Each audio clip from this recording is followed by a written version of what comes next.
Hello there! In this lesson we're going to learn about how light reflects off of mirrors that aren't flat. So we got two options. We can have mirrors that are curved inwards, that's called concave, and we can have mirrors that are curved outwards, and that is called convex. And so as you can see, there's quite a big difference between the type of image you will get between the two, and we're going to look at why that is and how we can make predictions about where the image will be. So the images in curved mirrors will be different depending on the type of curvature you have. Sometimes in your diagrams and workbooks, you'll see that the surface of the mirror is shown as a curve, and then these lines will be on the back to show that this is not the side that's shiny. So when you shine some light rays against a mirror that is concave, like the one shown here, you will notice that when they strike this curved mirror, that they will reflect backwards and come together at some point. So that's called converging, where the light rays converge to a central point. So the opposite is true for a convex mirror. So convex mirror is when the shiny part is on the outside curve. And when light rays strike convex mirror, they're going to have the opposite effect. So instead of the light rays coming together, they're going to diverge away from each other. So that's what diverging refers to, is what happens to the light rays when they bounce off of a convex mirror. So in order to make predictions about a mirror that is curved, it has to have the same curve the whole way. That means that it has to be sort of part of an entire circle. So you can think of a whole circle of mirror, and then you divide it in two. If you have the dark side on this side, that means that you would end up with this part being a convex mirror. And if the dark part is on this side, then this would be a concave mirror. A few more lines. There we go. Convex and concave mirror, both of them are sort of part of an overall circle. And in order for you to be able to determine where the images are, you're going to need a center of curvature, which would be the center of the circle if the whole thing continued all the way around. So this is called the center of curvature. And so the center of curvature, of course, is going to be in front of a concave mirror like this. And it's going to be behind a convex mirror like this. A few more points of interest to help us to orient ourselves with curved mirrors is what's called the principal axis. So the principal axis is a line that's going to go through the center of curvature here, the COC, and hit the mirror. And the spot where it hits the mirror is called the vertex.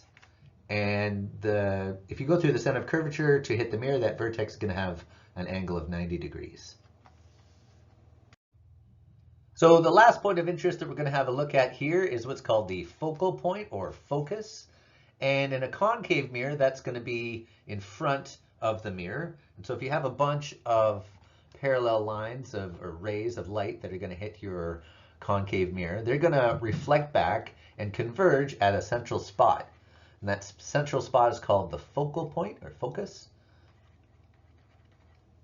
And that means that if you have an object that, is back here somewhere, then when the light reflects off of the mirror, it's going to look like it comes from in front of the mirror, right? So that's going to be a real image that occurs not behind the mirror in imagination, but in front of the mirror.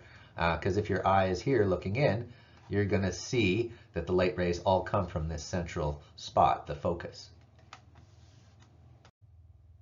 A couple cool applications of using the focal point for some purpose is this cool solar cooker. My dad made one of these when I was a kid. I thought it was pretty neat. And the way it worked is, this is a fancy one, but his used aluminum foil and used the surface of the aluminum on a curved surface to reflect the rays towards a central spot.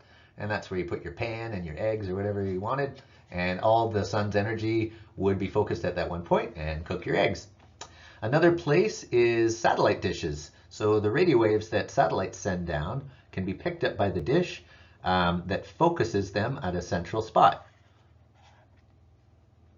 Well, I didn't quite draw this right, but you get the idea. All these invisible radio waves are going to be focused at a central spot here, and that's where you have your receiver and you can pick up the signal. So convex mirrors are a little bit different. Obviously, they're not going to be focusing the light rays at a central spot. They'll be diverging them away from each other. So if you have some parallel light rays coming in here, they're going to diverge away from each other, but they do diverge away from a central spot that is just behind the mirror. So the focal point is back here. So that means that it's going to make an image similar to the flat mirrors that is going to be a virtual image that is behind the surface of the mirror. Virtual image. So convex mirrors have some pretty cool applications as well. You can see in your rear view mirrors, they often say objects in the mirror are closer than they appear, and that's because a convex mirror will take light from a wider angle and focus it in so that a person can see a wider range of view using that type of mirror. You can also see that really well with this, this bean thing that's in Chicago. You can see that people way over here are reflected back into the camera, and way over here reflected back into the camera, a lot more so than if this was a flat mirror.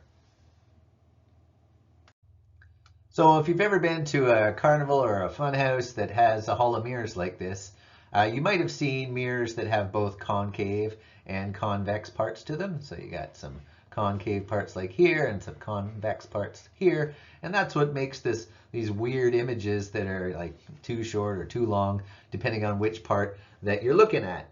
And so what we're going to do in the next lesson is we're going to break down what happens to the image if you're looking in a concave part or if you're looking in a convex part. And we will be able to work out where the image will be using the light rays and the diagrams that we started looking at in this lesson. All right, so I hope that helped, and we'll see you soon. Bye.